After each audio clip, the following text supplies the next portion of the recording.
Det er en historie om en mand, der blev sat af. En færgemand.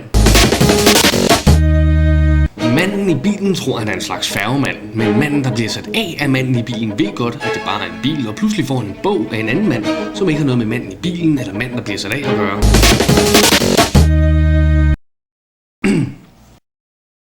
Ja, det er mig, der sidder her.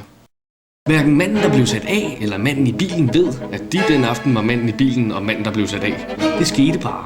Igen og igen.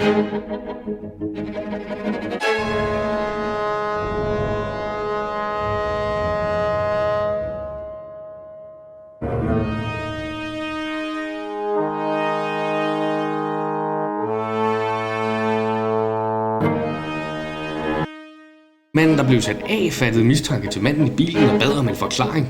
Den havde manden i bilen ikke, så han blev voldsom mod manden, der blev sat af. Hvad fanden laver du her?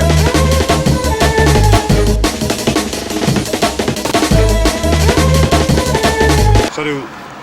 Men så er det ikke ud for manden, der blev sat af. For manden, der blev sat af, er manden i bilen. Og manden i bilen, han er